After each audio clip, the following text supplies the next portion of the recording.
There's let's say roughly a million words in English. Okay, so that's just million, and then you can put these things together in sentences and paragraphs. So very, very soon, if you start multiplying a million times a million times a million, you're going to get to infinity within. Probably there's an infinity of ways to create a single sentence, to write a sentence, let alone a paragraph. So I think humans can experience infinity in the creation of thought for themselves.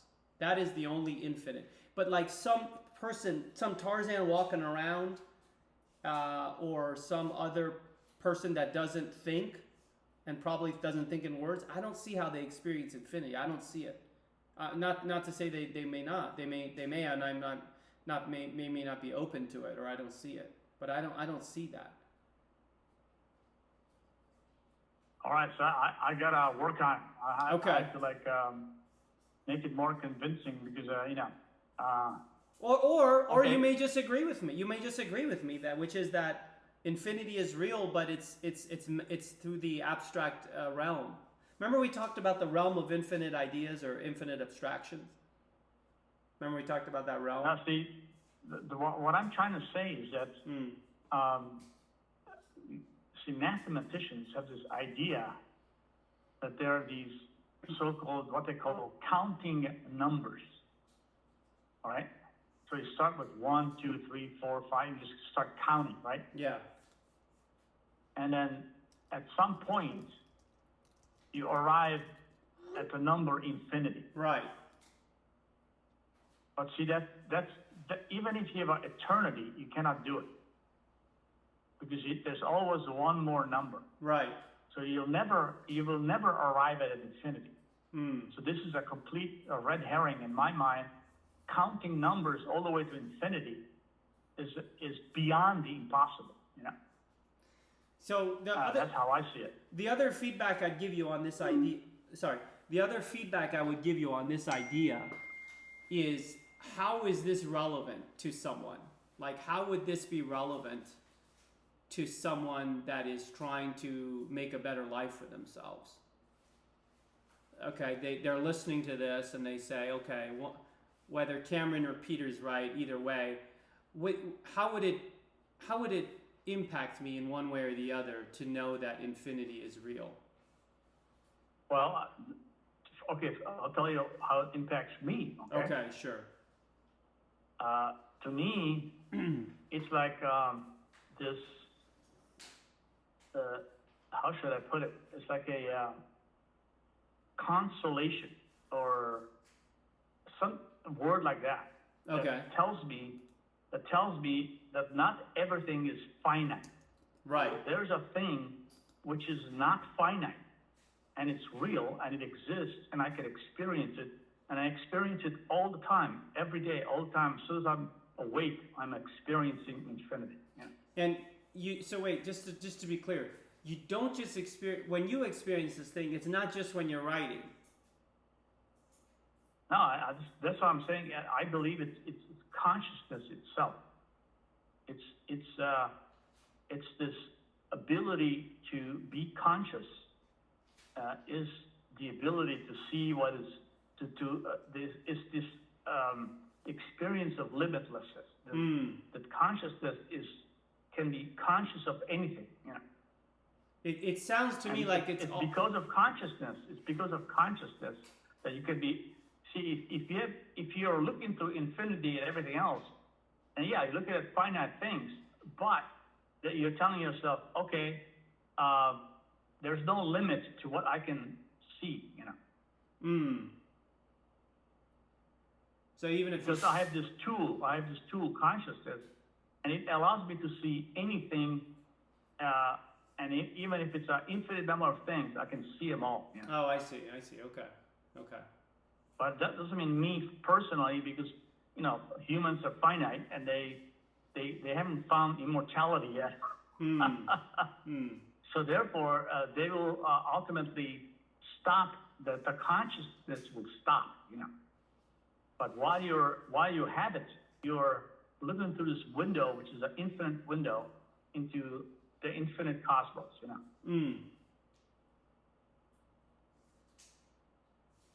So that's to me kind of a consolation that Ah, I'm not just a finite robotic being, you know? right. A robot will never see infinity. Because this is what they want to do with all these AI people. They want to create consciousness in a robot. That's what they want. If you look at it, read about it, this is the Turing test, all these other things. They want to make our computer conscious. And because, but see, there's no way to write down the number infinity because there's almost a finite, what do they call it? Like every computer has a X number of bits, like your machine may be a 64-bit machine, and they may have a 128-bit machine. So that's as many byte bits you can put in a row, to create a number. And this is like floating decimals, and so there's actually two numbers. There's the exponent and the number, and they can multiply. But sooner or later, they run out of bits. Even Checkmark says that the universe is only 10 to the 89th power protons or atoms or whatever. So that's your maximum number of bits that you can code.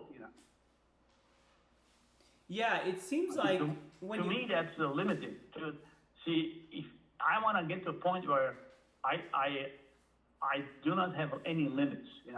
Yeah, I think that for me it just keeps coming back to freedom of thought, because the object that you were talking about, the computer or the AI, it doesn't have freedom of thought. It doesn't. There's no other. It's programmed, and a human, a subject which has subjectivity, like the human, has the freedom of thought. So, freedom of thought means also freedom of judgment, because thought can lead to judgment, and also can lead to revised thought and judgment. So, if you have that, if the freedom of thought is real, if that's real, then you're already at infinity, because you will always have different ways of perceiving things. Even if the finite reality is the same, you will perceive them subjectively differently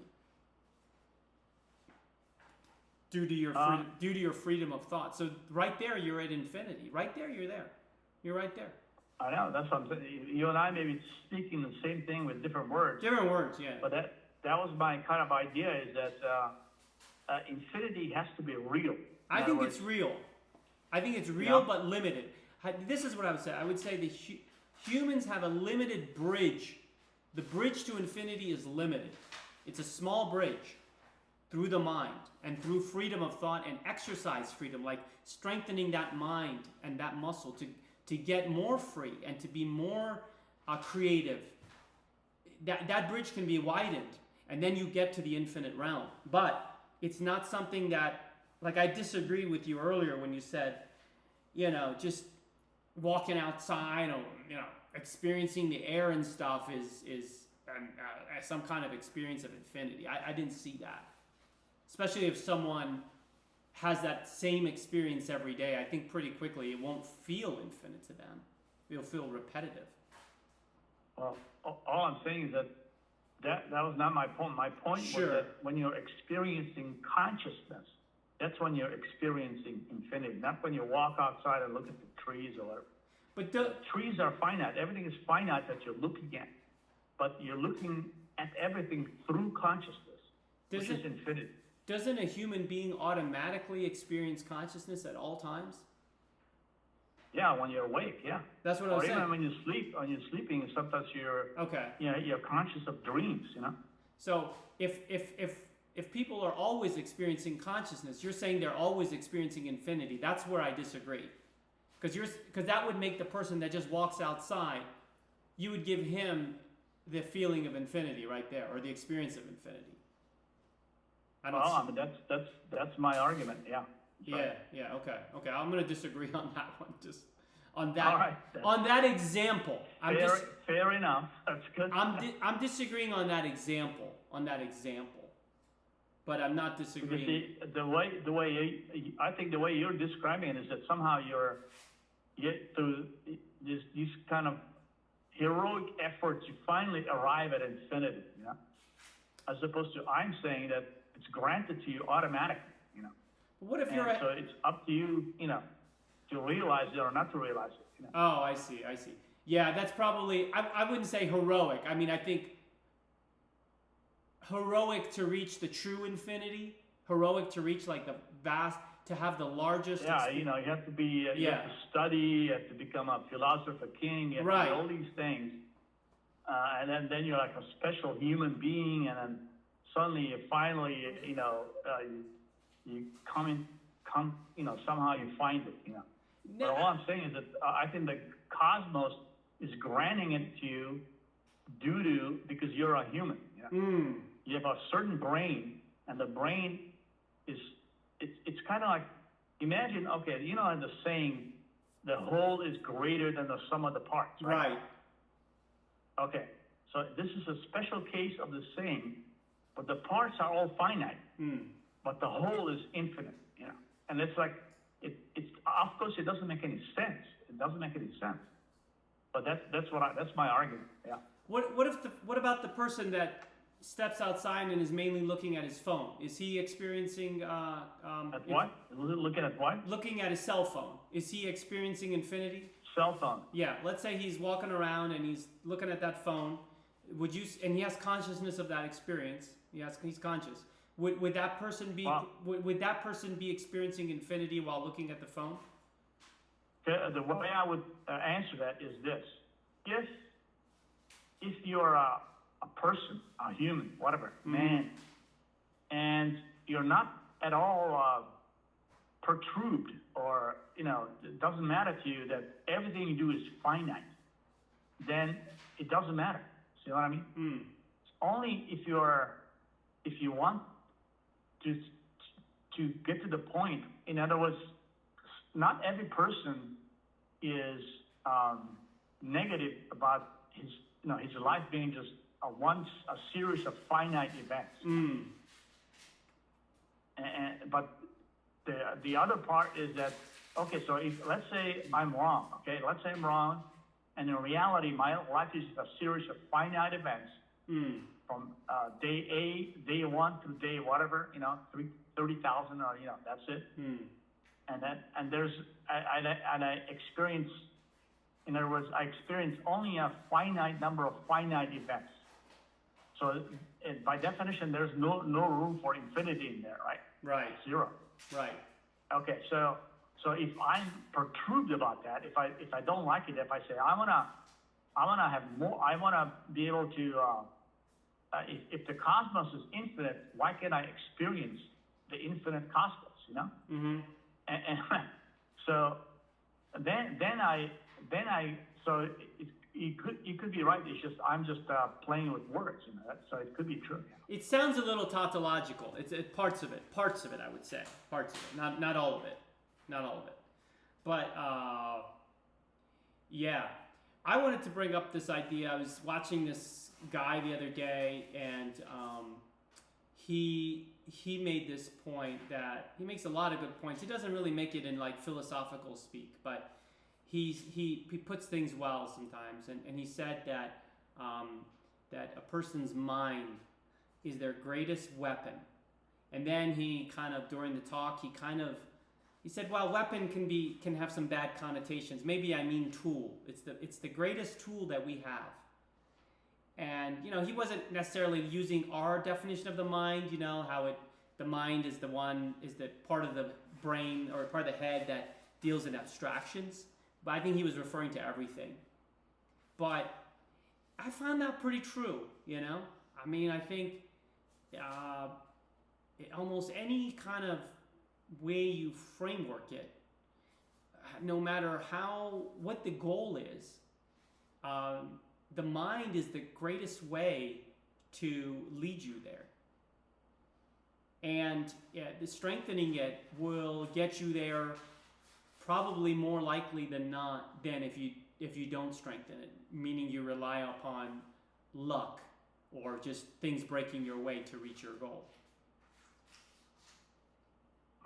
You know? The mind, what do you think? Is there any greater tool than the mind, or the greater weapon. You want to say it the other way? Let me put the argument in a different way. All right. Okay. Okay. So let's just again presume that the universe is infinite, right? Mm-hmm. So in other words, infinity actually exists, and it's like everywhere, and it's like permeates, and the whole concept, everything is infinite in the cosmos, not individual particles, but the whole thing, the whole, Oh, okay. entirety of it. Okay. So so what is you have your senses. Your senses bring into your brain, information about the environment around you, right? Yeah. Okay, so everybody can agree on that. The senses operate properly. When you see a car, you see a car. And when you see the sun, you see the sun. So basically you're getting the truth coming in. So that the only question then is, if the cosmos is as a whole is infinite, your senses at some point have the ability to bring this infinity into your brain? If not, then they can't. But what if they can? What if they can, and they can sense infinity? How does that? I don't see any way how that follows on what I said. I don't even see the smallest relationship between what I said and what you just said. I was trying to go back to make another argument. Okay, all right. But you said that the mind is like a weapon or whatever. So, Yes. But the mind is, to me, the mind is creative. It creates. Right. So okay. if the mind is, it's like, it may or may not consider what the senses bring in. Right. So, but it can be totally independent of what the senses bring in. Right. Which is. But what I'm saying is, what if the senses bring in infinity for real? That might not be good because making a decision, you usually have to make a decision. It's not, you can't, in any decision you're not making infinite decisions. So if your senses bring in too much, that actually might be negative. So at some point you have to decide, and I think the mind does this. The mind has a lot of sensory data that it's gathering, but it has to kind of make some judgments. And these judgments are going to can't be just infinite. It has to start saying, okay, I have to choose this or that, or I have to prefer this or that.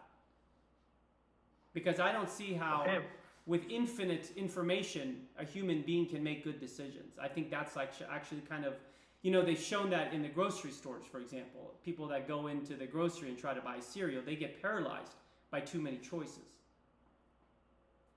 Right. So that's kind of my point or argument is that, let's say in my mind, I feel that, let's say life is incomplete unless you experience infinity. Okay. Mm-hmm.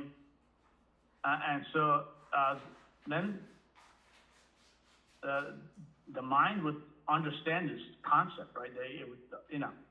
And so the mind, in other words, if the infinity arrives through the senses into the mind, then the person who is incomplete without seeing the infinity will suddenly be complete, right? So that person would be, he would be satisfied. Oh yeah, so I'm not totally just limited.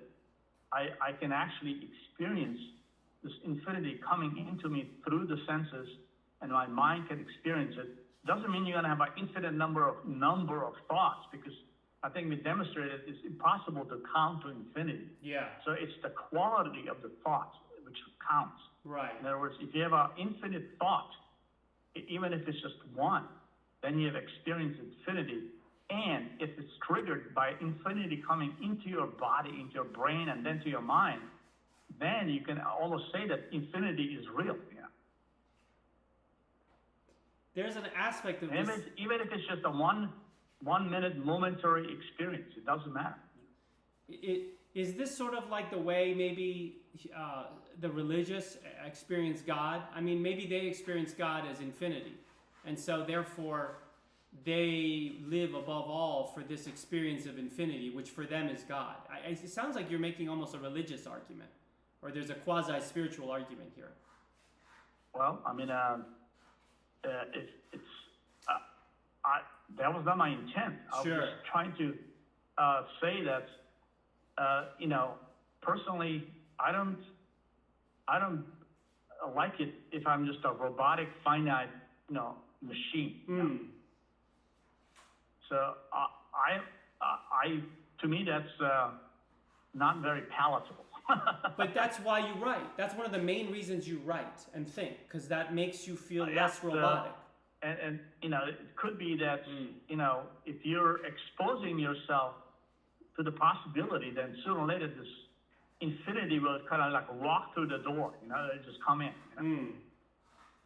And maybe you're right. Maybe you have to do a lot of this practicing. You know what I mean? Like, it's not like, so that maybe a Tarzan, even if it happens to him, he wouldn't recognize it or something. So I don't know. Maybe he would. But the bottom line question is, there has to be an actual physical infinity which you can experience. I think, I'm not sure on that question of whether you can, because segments of what you're saying sounded tautological or spiritual or almost religious, and I don't think we can prove that. The matters of religion and spirituality are very hard to prove, especially on a thought channel like this. But I can say that as I was listening to these various arguments you made, I think this is very possible, which is that you can grow, you can be born and then develop in a certain culture, because most people, let's be honest, Pete, most people develop within a culture. They're not Tarzan. There's very few Tarzans compared to people that develop within cultures. And typically now, we're in the modernity area, so you're going to develop in a culture of modernity. Okay, so then you kind of go to college, or maybe high school at least. High school is required, right? Most countries require at least high school education. I think most, you would need a high school education. Yep. Okay, so the point is, let's say at that point, going to your point about roboticism, the person feels on a day-to-day level, I think, like if they talk to a therapist or a psychologist and they were frank and candid, they could say, the life I'm living now, I feel it's constrained. It's limited to this box. They kind of feel like this box that they're in. And the box has various components, but it has a certain size to it. And it may feel small. I think it's very possible, and this would be without going down the spiritual route or even getting to infinity, with practice, and I don't necessarily think great practice, but with some practice, any person can make that box that they feel that is their experience of their life, they can grow that box. It can include more. They can feel less robotic. They can feel freer. That box can grow. And maybe in the extreme case, it can grow really big, like someone like, combine someone that was like Bach, Rothko, Plato, and several other kinds of beings. And you're like, wow, this guy, he really had a lot of choice in his life and experienced a lot. As to whether you get to infinity within 70 years of a human life, Pete, I think that's pretty hard. So I'm going to say you can get very far. You can multiply that box from where you were at, starting, compared to the baseline. But I don't know if you can experience infinity as a human being. I'm just going to say I don't see it. But that's not to trivialize. That's not to trivialize, because infinity, as we said, is a really big number. It's like maybe if you get to a millionth of infinity or a billionth, that's more than enough for any kind of possible quality of life metric, that you would want. So maybe we don't even need to get near infinity to feel fulfilled. What do you think about that kind of argument? Well, I mean, you have millionaires, and then you have billionaires, and maybe I don't know if Musk is a trillionaire, and then ultimately you could have an infinitillionaire. in other words, if infinity is, number one, it's at least a word, right? We know it's a word. Yeah, so it's a word, and if you know, if you look it up in a dictionary, it says basically limitlessness as it's unlimited. There's no limit. You know, it's like this a concept that's so the word itself is limited because it's got infinity, 8 letters. You know, you can count the letters. Yeah. And then the question is, can you experience limitlessness? You know, by whatever means. It doesn't matter how you do it. And maybe most people, they go to Disneyland and they experience Disneyland. You know, there's all Disneyland, these rides and people and food. And but are they experiencing infinity? I don't know. Alcohol. So it could be like totally personal, you know, like personal. Yeah. And see, the thing I want to avoid is to fool yourself. I'm experiencing infinity. But see, what I'm saying is that if there really exists infinity, then potentially maybe the human is the one being or one entity or organism in the whole universe which you can actually experience infinity. You know. I think as a species we can experience. If you add up. No, an individual. I don't think that's possible. There's no way how you can combine all the experiences of everybody into one experience. You can't combine it, but you're right. You can't combine it, but you can take them all and but you're just adding them up. You're adding them up. What I'm saying is that it's uncountable. You can't count it. Sure. And it's like sure. So that's my definition. It's limitless. If it's limitless, you can't count it because by definition, you'll never get to the limit. You know, it has no limit. You know? I think the reason it's not for an individual